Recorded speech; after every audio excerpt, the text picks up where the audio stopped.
ನಮಸ್ಕಾರ ಸ್ನೇಹಿತರೆ. ಇಂದಿನ ಅವಧಿಯಲ್ಲಿ ಪ್ರಾಚೀನ ಭಾರತದ ಭವ್ಯವಾದ ನಳಂದ ವಿಶ್ವವಿದ್ಯಾಲಯದ ಬಗ್ಗೆ ತಿಳಿಯೋಣ. ಭಾರತ ಕಲೆ, ಸಾಹಿತ್ಯ, ಸಂಗೀತ, ವಿಜ್ಞಾನ, ಗಣಿತ, ಧರ್ಮ, ಸಂಸ್ಕೃತಿ, ಶಿಕ್ಷಣ ಕ್ಷೇತ್ರಕ್ಕೆ ತನ್ನದೇ ಆಗಿರ್ತಕ್ಕಂಥ ಅಮೂಲ್ಯವಾಗಿರ್ತಕ್ಕಂಥ ಕೊಡುಗೆಯನ್ನು ನೀಡಿದೆ. ನಮ್ಮ ದೇಶದಲ್ಲಿ ವಿಕ್ರಮಶಿಲಾ, ತಕ್ಷಶಿಲಾ, ನಳಂದಾದಂಥ ಮುಂತಾದ ಉನ್ನತ ವ್ಯಾಸಂಗ ಕೇಂದ್ರಗಳಿದ್ದವು. ದೇಶ ವಿದೇಶಗಳಿಂದ ವಿದ್ಯಾರ್ಥಿಗಳು ಜ್ಞಾನಾರ್ಜನೆಗೋಸ್ಕರವಾಗಿ ಇಲ್ಲಿಗೆ ಬರ್ತಾ ಇದ್ದರು. ಇಂದು ನಮ್ಮ ದೇಶದ ವಿದ್ಯಾರ್ಥಿಗಳು ವಿದೇಶಗಳಿಗೆ ಹೋಗಿ ಉನ್ನತ ವ್ಯಾಸಂಗವನ್ನು ಮಾಡ್ತಾ ಇದ್ದಾರೆ. ಆದರೆ ಅಂದು ವಿದೇಶಿ ವಿದ್ಯಾರ್ಥಿಗಳು ನಮ್ಮ ತಾಯ್ನಾಡಿಗೆ ಬಂದು ಅಧ್ಯಯನವನ್ನು ಮಾಡ್ತಾ ಇದ್ದರು. ಈ ನಳಂದ ವಿಶ್ವವಿದ್ಯಾಲಯ ಜಗತ್ ಪ್ರಸಿದ್ಧಿಯನ್ನು ಪಡೀಲಿಕ್ಕೆ ಅಲ್ಲಿದ್ದ ಗಣಪಂಡಿತರು, ಶಿಕ್ಷಣ ಪದ್ಧತಿ ಮುಖ್ಯ ಕಾರಣವಾಗಿತ್ತು ಎಂಬುದು ವಿದ್ವಾಂಸರ ಅಭಿಪ್ರಾಯವಾಗಿರ್ತಕ್ಕಂಥದ್ದು. ಇಂತಹ ಒಂದು ವಿಶ್ವಪ್ರಸಿದ್ಧ ನಳಂದ ವಿಶ್ವವಿದ್ಯಾಲಯ ಬಗ್ಗೆ ತಿಳಿಯೋಣ ಬನ್ನಿ. ಭಾರತದ ಅತ್ಯಂತ ಪ್ರಸಿದ್ಧ ಬೌದ್ಧ ವಿದ್ಯಾ ಕೇಂದ್ರವೆಂದರೆ ಈ ನಳಂದ ವಿಶ್ವವಿದ್ಯಾಲಯ. ಗುಪ್ತರ ಕಾಲದಲ್ಲಿ ಸ್ಥಾಪಿತವಾದ ಈ ವಿದ್ಯಾಕೇಂದ್ರ ಹರ್ಷವರ್ಧನ ಕಾಲದಲ್ಲಿ ಅತ್ಯಂತ ಪ್ರಸಿದ್ಧಿಯನ್ನು ಪಡೀತದೆ. ಈ ವಿಶ್ವವಿದ್ಯಾಲಯದ ಕುರಿತು ಬೌದ್ಧ ಗ್ರಂಥಗಳು, ಜೈನ ಕೃತಿಗಳು, ಚೀನಾದ ಪ್ರವಾಸಿಗರಾಗಿರ್ತಕ್ಕಂಥ ಹುಯೆನ್ತ್ಸಾಂಗ್, ಇತ್ಸಿಂಗ್ ಮತ್ತು ಟಿಬೆಟ್ಟಿನ ತಾರಾನಾಥರ ಬರವಣಿಗೆಗಳು ಹಾಗೂ ಪ್ರಾಕ್ತನ ಆಧಾರಗಳು ನಮಗೆ ಅನೇಕ ವಿವರಗಳನ್ನು ನೀಡ್ತವೆ.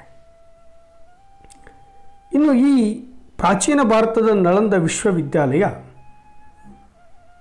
ಬಿಹಾರಿನ ಪಾಟ್ನಾಗೆ ಆಗ್ನೇಯಕ್ಕೆ ಬರುವ ರಾಜ್ಗರ್ನಿಂದ 7 ಮೈಲಿ ದೂರದಲ್ಲಿರುವ ಇಂದಿನ ಬೇರ್ಗಾಂವ್ ಅಂತಕ್ಕಂಥ ಗ್ರಾಮದಲ್ಲಿ ಇತ್ತು. ಈ ವಿಹಾರದ ಅವಶೇಷಗಳನ್ನು ಇಲ್ಲಿ ಮೊದಲು ಅಲೆಕ್ಸಾಂಡರ್ ಕನ್ನಿಂಗ್ಹ್ಯಾಮ್ ಅವರು 1875ರಲ್ಲಿ ಗುರುತಿಸ್ತಾರೆ. ನಂತರ ಡಾಕ್ಟರ್ ಸ್ಪೂನರ್ ಅವರು 1913ರಲ್ಲಿ ಈ ವಿಶ್ವವಿದ್ಯಾಲಯವನ್ನು ಸಂಪೂರ್ಣವಾಗಿ ಶೋಧಿಸ್ತಾರೆ. ಈ ಬೌದ್ಧ ವಿಹಾರಕ್ಕೆ ನಳಂದ ಮಹಾವಿಹಾರ ಅಂತಕ್ಕಂಥ ಮುದ್ರೆ ಇತ್ತು. ಧರ್ಮಚಕ್ರ ಈ ವಿಶ್ವವಿದ್ಯಾಲಯದ ಚಿಹ್ನೆಯಾಗಿತ್ತು.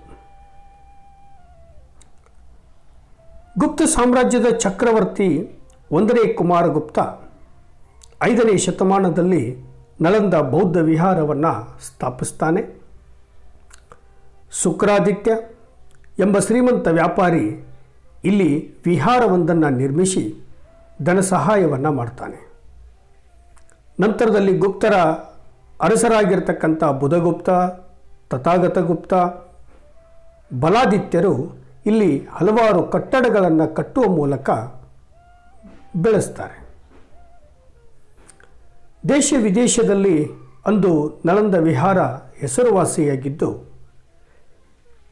ಇಲ್ಲಿ ಅಧ್ಯಯನ ಮಾಡಲು China, Mongolia, Tibet, Ceylon, Cambodia, Burma, Gandhara, Persia, Java, Sumatra, Malaya, Korea, Japan ಹೀಗೆ ಅನೇಕ ದೇಶಗಳಿಂದ ವಿದ್ಯಾರ್ಥಿಗಳು ಬರ್ತಾ ಇದ್ದರು.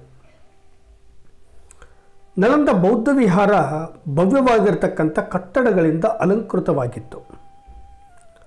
ಆವರಣದ ಸುತ್ತಲೂ ಇಟ್ಟಿಗೆಗಳಿಂದ ರಕ್ಷಣಾ ಗೋಡೆಗಳನ್ನು ನಿರ್ಮಿಸಲಾಗಿತ್ತು. ಅದರ ಒಳಭಾಗದಲ್ಲಿ ಮಾವಿನ ತೋಪು, ಹೂದೋಟಗಳು, ಅಲ್ಲಲ್ಲಿ ತಾವರೆ ಹೂವಿನಿಂದ ಕೂಡಿರತಕ್ಕಂಥ ಪುಷ್ಕರಣಿಗಳಿದ್ದವು.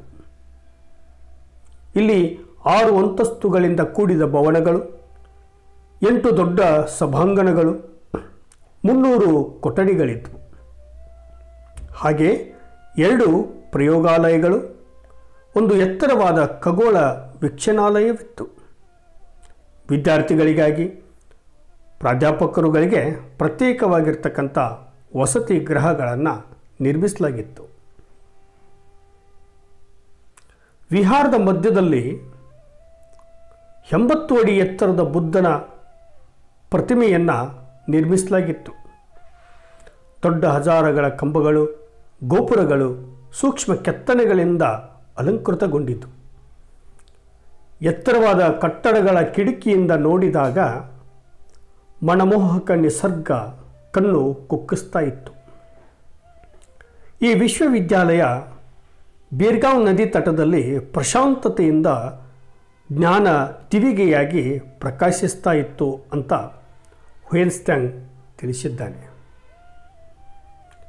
ಈ ವಿಶ್ವವಿದ್ಯಾಲಯಕ್ಕೆ ಸುಮಾತ್ರಾದ ರಾಜ ಬಾಲಪುತ್ರದೇವ, ಅಫ್ಘಾನಿಸ್ತಾನದ ರಾಜ ವೀರದೇವ, ಶಕರಾಜ, ರುದ್ರದೇವ, ಕಾಮರೂಪದ ಭಾಸ್ಕರವರ್ಮ, ಬಂಗಾಲದ ಪಾಲ ಅರಸ ಗೋಪಾಲರು ಅಪಾರ ಪ್ರಮಾಣದ ಸಂಪತ್ತನ್ನು ನೀಡಿ ಪೋಷಣೆ ಮಾಡ್ತಾರೆ. ಈ ವಿಹಾರದ ಪ್ರಖ್ಯಾತಿಗೆ ಅತಿ ಹೆಚ್ಚು ಶ್ರಮವಹಿಸಿದ ರಾಜನೆಂದರೆ ವರ್ಧನ ಸಾಮ್ರಾಜ್ಯದ ಪ್ರಸಿದ್ಧ ಚಕ್ರವರ್ತಿ, ಉತ್ತರ ಪತೇಶ್ವರ ಅಂತ ಬಿರುದಾಂಕಿತನಾಗಿರ್ತಕ್ಕಂಥ ಹರ್ಷವರ್ಧನ. ಈ ವಿಹಾರದ ಖರ್ಚು ವೆಚ್ಚಗಳಿಗೋಸ್ಕರವಾಗಿ ತನ್ನ ಸಾಮ್ರಾಜ್ಯದ 100 ಹಳ್ಳಿಗಳಿಂದ ಬರುವ ಆದಾಯವನ್ನು ಬಿಟ್ಟುಕೊಟ್ಟಿದ್ದಂತೆ. ಸ್ವಂತ ತಾನು ನಳಂದ ವಿಶ್ವವಿದ್ಯಾಲಯದ ಪ್ರಾಧ್ಯಾಪಕರ ಪಾದ ಸೇವಕ ಅಂತ ಹರ್ಷವರ್ಧನ ಹೇಳಿಕೊಂಡಿದ್ದಾನೆ. ವಿಶ್ವವಿದ್ಯಾಲಯ ಪ್ರವೇಶ ಪರೀಕ್ಷೆ ತುಂಬ ಕಠಿಣವಾಗಿರ್ತಕ್ಕಂಥದ್ದು. ಅದಕ್ಕಾಗಿ ಪರಿಣಿತರ ಆಯ್ಕೆ ಸಮಿತಿ ಇತ್ತು. ವಿದ್ಯಾರ್ಥಿಗಳ ಪ್ರತಿಭೆ, ಶಿಸ್ತು, ನಡೆ, ನುಡಿ ಇವುಗಳನ್ನು ಪರಿಶೀಲಿಸಿ ಪ್ರವೇಶವನ್ನು ನೀಡಲಾಗ್ತಾ ಇತ್ತು. 10 ಮಂದಿಯಲ್ಲಿ 3 ಮಾತ್ರ ಪ್ರವೇಶ ಸಿಗ್ತಾ ಇತ್ತು. ಪ್ರತಿಶತ 20ರಷ್ಟು ವಿದ್ಯಾರ್ಥಿಗಳು ಮಾತ್ರ ಪ್ರವೇಶ ಪರೀಕ್ಷೆಯಲ್ಲಿ ಪಾಸಾಗ್ತಾ ಇದ್ದರು ಅಂತಕ್ಕಂಥ ವಿಚಾರವನ್ನು ಹುಯೆನ್ತ್ಸಾಂಗ್ ತನ್ನ ಬರವಣಿಗೆಯಲ್ಲಿ ತಿಳಿಸಿದ್ದಾನೆ. ಅದರಲ್ಲಿ ಕೆಲವರು ದ್ವಾರ ಪಂಡಿತರು ಕೇಳುತ್ತಿದ್ದ ಪ್ರಶ್ನೆಗಳಿಗೆ ಉತ್ತರಿಸದೆ ಹಿಂತಿರುಗುತ್ತಿದ್ದರಂತೆ. ಅಂದರೆ ಇಲ್ಲಿ ಅಧ್ಯಯನ ಬಯಸಿ ಬರ್ತಕ್ಕಂಥ ವಿದ್ಯಾರ್ಥಿಗಳಿಗೆ ದ್ವಾರವನ್ನು ಕಾಯ್ತಕ್ಕಂಥ ಪಂಡಿತರು ಪ್ರಶ್ನೆಗಳನ್ನು ಕೇಳ್ತಾ ಇದ್ದರು. ಆ ಪ್ರಶ್ನೆಯಲ್ಲಿ ಪಾಸಾದವರಿಗೆ, ಆ ಪರೀಕ್ಷೆಯಲ್ಲಿ ಪಾಸಾದವರಿಗೆ ಮಾತ್ರ ವಿಶ್ವವಿದ್ಯಾಲಯದ ಪ್ರವೇಶ ಸಿಗ್ತಾ ಇತ್ತು. ದ್ವಾರ ಪಂಡಿತರೇ ಇಷ್ಟೊಂದು ಪಾಂಡಿತ್ಯವನ್ನು ಹೊಂದಿದ್ದರು ಅಂತಂದರೆ ಅಲ್ಲಿ ಬೋಧನೆಯನ್ನು ಮಾಡ್ತಾ ಇದ್ದಿರತಕ್ಕಂಥ ಅಧ್ಯಾಪಕರಲ್ಲಿ ಎಷ್ಟು ಪಾಂಡಿತ್ಯವಿತ್ತು ಊಹಿಸಲು ಅಸಾಧ್ಯ. ಪ್ರವೇಶ ಪಡೆದ ವಿದ್ಯಾರ್ಥಿಗಳಿಗೆ ಉಚಿತ ಶಿಕ್ಷಣ, ಊಟ, ವಸತಿಯ ವ್ಯವಸ್ಥೆಯನ್ನು ಅಲ್ಲಿ ಕಲ್ಪಿಸಿಕೊಡಲಾಗ್ತಾ ಇತ್ತು. ಸ್ತ್ರೀಯರಿಗೆ ಇಲ್ಲಿ ಅಧ್ಯಯನ ಮಾಡಲಿಕ್ಕೆ ಅವಕಾಶವನ್ನು ಕೊಟ್ಟಿದ್ದರು. ಆದರೆ ಇಲ್ಲಿರುವ ಸನ್ಯಾಸಿಗಳೊಂದಿಗೆ ಮಾತನಾಡ್ತಕ್ಕಂಥ ಅಥವಾ ಬೆರೀತಕ್ಕಂಥ ಅವಕಾಶ ಅವರಿಗೆ ಇರಲಿಲ್ಲ. ಪ್ರಾರಂಭದಲ್ಲಿ ಈ ನಳಂದ ಬೌದ್ಧ ವಿಹಾರ ಸ್ಥಾಪನೆಯಾಗಿದ್ದು ಬೌದ್ಧ ಧರ್ಮದ ಅಧ್ಯಯನದಗೋಸ್ಕರವೇ. ನಂತರ ಇಲ್ಲಿ ಎಲ್ಲ ಶಾಸ್ತ್ರಗಳನ್ನು ಕಲಿಸಲಿಕ್ಕೆ ಪ್ರಾರಂಭ ಮಾಡಲಾಗ್ತದೆ. ಹೀನಯಾನ ಮತ್ತು ಮಹಾಯಾನದ ತತ್ವ ಸಿದ್ಧಾಂತಗಳನ್ನು ಇಲ್ಲಿ ಕಲಿಸ್ತಾ ಇದ್ದರು. ನಂತರದಲ್ಲಿ ವೇದಗಳು, ವೇದಾಂಗಗಳು, ವ್ಯಾಕರಣ, ತತ್ವಶಾಸ್ತ್ರ, ಖಗೋಳಶಾಸ್ತ್ರ, ನೀತಿಶಾಸ್ತ್ರ, ರಸಾಯನಶಾಸ್ತ್ರ, ಲೋಹಶಾಸ್ತ್ರ, ಶಿಲ್ಪಕಲೆ, ವೈದ್ಯಕೀಯ, ತರ್ಕಶಾಸ್ತ್ರ, ಇತಿಹಾಸ, ಯೋಗ, ಲಲಿತಕಲೆ ಮುಂತಾದ ವಿಷಯಗಳನ್ನು ಇಲ್ಲಿ ಬೋಧನೆ ಮಾಡಲಾಗ್ತಾ ಇತ್ತು. ಈ ಬೋಧನೆಯ ಭಾಷೆ ಪ್ರಾಕೃತ ಮತ್ತು ಸಂಸ್ಕೃತವಾಗಿತ್ತು. ಇನ್ನು ಇಲ್ಲಿ ನಡೀತಾ ಇದ್ದಿರತಕ್ಕಂಥ ಬೋಧನಾ ವಿಧಾನ ತುಂಬ ಪರಿಣಾಮಕಾರಿಯಾಗಿರ್ತಕ್ಕಂಥದ್ದು. ಉನ್ನತ ಶಿಕ್ಷಣ ವಿದ್ಯಾರ್ಥಿಗಳಿಗೆ ಉಪನ್ಯಾಸ, ಚರ್ಚೆ, ಪ್ರಶ್ನೋತ್ತರಗಳ ಮೂಲಕ ಬೋಧಿಸಲಾಗ್ತಾ ಇತ್ತು. ಬೆಳಗಿನ ಜಾವದಲ್ಲಿ ಉಪನ್ಯಾಸ, ಮಧ್ಯಾಹ್ನದ ಸಮಯದಲ್ಲಿ ಗ್ರಂಥಾಭ್ಯಾಸ, ಸಾಯಂಕಾಲ ಸಮಯದಲ್ಲಿ ಚರ್ಚೆ ಮಾಡ್ತಕ್ಕಂಥ ವಿಧಾನಗಳು ಈ ವಿಶ್ವವಿದ್ಯಾಲಯದಲ್ಲಿ ಇದ್ದವು. ಕೊನೆಗೆ ಅಧ್ಯಯನವನ್ನು ಮಾಡಿರ್ತಕ್ಕಂಥ ವಿದ್ಯಾರ್ಥಿಗಳಿಗೆ ಅಂತಿಮವಾಗಿ ನಡೆಯತಕ್ಕಂಥ ಪರೀಕ್ಷೆಯಲ್ಲಿ ಯಾರು ಪಾಸಾಗ್ತಾ ಇದ್ರೋ ಅಂಥ ವಿದ್ಯಾರ್ಥಿಗಳಿಗೆ ಪ್ರಶಸ್ತಿ ಪತ್ರಗಳನ್ನು ನೀಡಲಾಗ್ತಾ ಇತ್ತು. ಉದಾಹರಣೆಗೆ ಈ ವಿಶ್ವವಿದ್ಯಾಲಯದಲ್ಲಿ ಅಧ್ಯಯನ ಮಾಡಿರ್ತಕ್ಕಂಥ ಹುಯೆನ್ತ್ಸಾಂಗ್, ಮೋಕ್ಷಾಚಾರ್ಯ, ಧರ್ಮಾಚಾರ್ಯ ಮತ್ತು ಮಹಾಯಾನ ದೇವ ಅಂತಕ್ಕಂಥ ಪ್ರಶಸ್ತಿಗಳನ್ನು ಪಡೆದುಕೊಂಡಿದ್ದನ್ನು ನಾವು ಗಮನಿಸಬಹುದು. ಈ ವಿಶ್ವವಿದ್ಯಾಲಯ ಅಂತಾರಾಷ್ಟ್ರೀಯ ಮಟ್ಟದಲ್ಲಿ ಕೀರ್ತಿಯನ್ನು ಪಡೀಲಿಕ್ಕೆ ಇಲ್ಲಿಯ ಅಧ್ಯಾಪಕ ವರ್ಗವೇ ಕಾರಣವಾಗಿತ್ತು. ಸಕಲ ವಿಷಯ ಪಾರಂಗತ ಪಂಡಿತೋತ್ತಮರು ಇಲ್ಲಿದ್ದರು.